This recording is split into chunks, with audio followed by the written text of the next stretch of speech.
Assalamualaikum warahmatullahi wabarakatuh. Perkenalkan, nama saya Maritza Dinda Fadilah, NPM 171-14 Grup C. Kali ini saya akan melakukan pemeriksaan fisik pada ibu hamil yang memiliki usia kehamilan lebih dari sama dengan 20 minggu. Selamat pagi, Bu. Perkenalkan, nama saya Dr. Maritza yang sedang berjaga di klinik pada pagi ini. Baik Bu, jadi kali ini saya akan melakukan pemeriksaan fisik di mana tujuannya untuk mengetahui usia perkiraan kehamilan ibu, lalu untuk mengetahui letak maupun denyut jantung janin ibu. Ketika pemeriksaan, nanti saya akan membuka bagian perut ibu, mungkin akan sedikit tidak nyaman, tetapi saya akan berusaha sebaik mungkin dan semaksimal mungkin, dan pastinya tidak akan membahayakan ibu maupun janin. Apakah ibu mengerti? Oke, apakah ibu bersedia?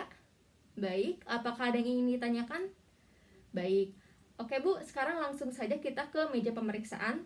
Persiapan pada pemeriksaan kali ini, pertama, untuk pasien, kita meminta pasien untuk buang air kecil terlebih dahulu sebelum melakukan pemeriksaan, agar bagian kandung kemih dalam keadaan kosong. Baik Bu, apakah Ibu sebelumnya sudah buang air kecil? Kalau belum, dipersilahkan Bu untuk melakukan buang air kecil terlebih dahulu. Lalu kita meminta pasien untuk berbaring pada meja pemeriksaan. Baik Bu, untuk sekarang boleh berbaring di meja pemeriksaan terlebih dahulu ya Bu. Yang kedua, untuk dokter, pastinya sebelum melakukan pemeriksaan, cuci tangan terlebih dahulu dengan menggunakan air mengalir, sabun, dan mengeringkannya menggunakan handuk, sekali pakai ataupun tisu. Nah selanjutnya, yang ketiga, alat-alat yang digunakan dalam pemeriksaan ini pertama ada pita pengukur, dan stetoskop monoaural. Selanjutnya yang keempat, pastinya pemeriksaan secara full maupun secara lengkapnya sebelum melakukan pemeriksaan ini dilengkapi dengan melakukan anamnesis dan pemeriksaan secara umum.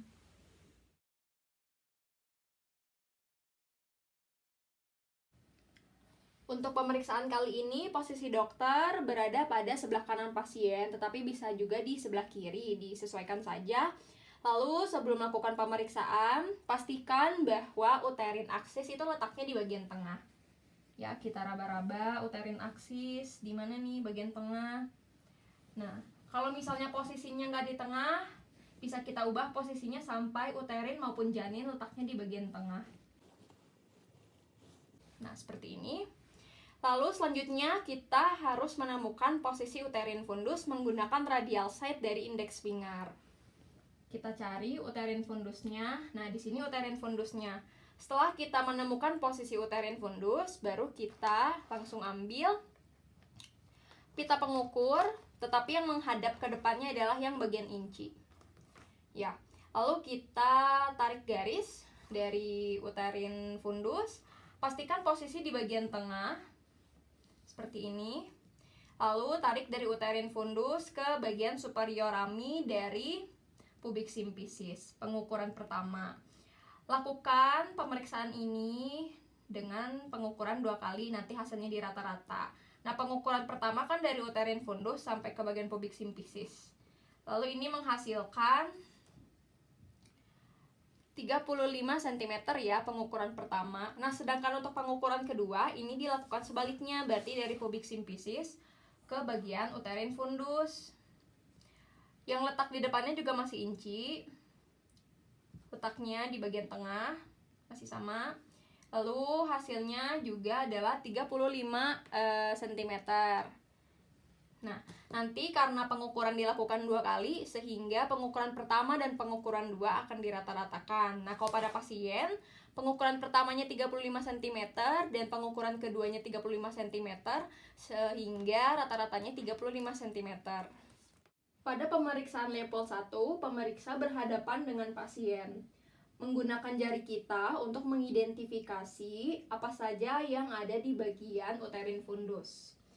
Kita identifikasi menggunakan jari-jari kita, lalu kita raba. Nah, kalau misalnya rasanya itu adalah keras, bundar maupun melenting, berarti di bagian uterin fundus ini letak dari kepala janin. Tetapi kalau sebaliknya, kalau misalnya rasanya itu adalah lunak, lalu tidak terlalu bundar dan tidak melenting, berarti posisi bokong janin itu letaknya di bagian uterin fundus. Pada prinsipnya, Leopold 1 ini fungsinya untuk mengetahui ada apa sih di bagian uterin fundus. Pemeriksaan Leopold 2. Pada pemeriksaan ini posisi tangan sama seperti pada Leopold pertama, di mana nanti kita akan mempalpasi di bagian lateral. Seperti ini. Lalu kita akan mengidentifikasi di bagian mana posisi punggung maupun ekstremitas. Pada prinsipnya, pemeriksaan Leopold 2 ini untuk mengetahui bagian mana yang mempunyai resistensi atau tahanan yang tinggi dan bagian mana yang mempunyai resistensi atau tahanan yang rendah. Ketika kita identifikasi atau kita raba, jika mempunyai resistensi yang tinggi lalu keras, berarti daerah tersebut merupakan punggung dari janin. Sedangkan sebaliknya, kalau misalnya resistensinya itu rendah, lalu kecil, lalu bentuknya itu tidak beraturan dan bergerak, berarti daerah tersebut merupakan ekstremitas dari janin. Pemeriksaan Leopold 3. Pada pemeriksaan ini, fungsinya itu untuk mengetahui apa yang terletak di bagian bawah, apakah bokong ataupun kepala dari janin, apakah letaknya itu sudah masuk ke dalam panggul atau belum. Nah, nanti itu posisi tangannya seperti ini, seperti menggenggam. Lalu kita identifikasi di bagian bawah ini apakah kepala atau bokong. Kalau misalnya kepala kan berarti akan terasa bundar dan keras. Sedangkan kalau misalnya bokong janin itu rasanya itu lunak dan asimetris. Lalu kita goyangkan, bisa atau tidak. Kalau misalnya bisa, berarti posisinya itu masih di atas panggul. Pemeriksaan Leopold 4. Pada pemeriksaan ini, posisi kita tidak lagi berhadapan dengan pasien, tetapi berhadapan dengan kaki. Nah, pada Leopold 4 ini, nanti kan posisinya seperti ini ya. Nah, fungsi dari pemeriksaan Leopold 4 ini untuk mengetahui bagian apa yang berada di bagian bawah dan seberapa masuk bagian bawah masuk ke dalam rongga panggul. Nah, posisinya akan seperti ini. Nah, jadi kita itu mengestimasi apakah bagian bawah ini itu masuk ke daerah panggul atau belum gitu. Nah, nanti posisinya seperti ini, daerah ibu jari menyatu, sedangkan jari lain ini di bagian lateralnya gitu, lateral dari bagian bawah. Kalau misalnya konvergen, berarti sebagian besar bagian kepala itu dia belum masuk gitu ke daerah panggul, atau masih sebagian kecil gitu yang sudah masuk ke daerah panggul, sehingga konvergen. Sedangkan kalau misalnya divergen, berarti sebagian besar daerah kepala janin sudah masuk ke daerah panggul. Seperti ini ya tangannya.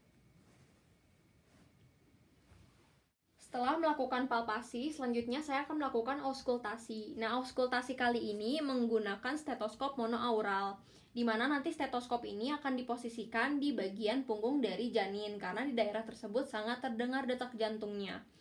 Nah, selanjutnya, ketika kita mengidentifikasi, lalu ketebalan dari dinding perut ibunya itu mempengaruhi, sehingga kita bisa mencari daerah yang mempunyai ketebalan dinding yang tipis, yaitu seperti di umbilikus, 3 cm di bawah umbilikus. Selanjutnya, kita akan mencoba mendengarkan dan menghitung detak jantung pada janin. Jangan lupa posisikan base-nya itu di bagian punggung dari janin.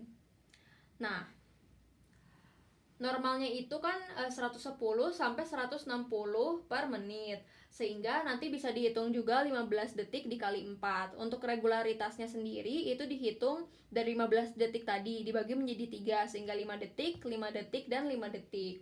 Nah, kalau pada pasien ini 5 detik pertama itu dia 11 detak jantung, lalu 5 detik kedua 12, dan 5 detik ketiga itu dia 11, sehingga kalau dijumlahkan 34 dan dikali 4 menjadi 134, sehingga masih masuk ke dalam kategori normal.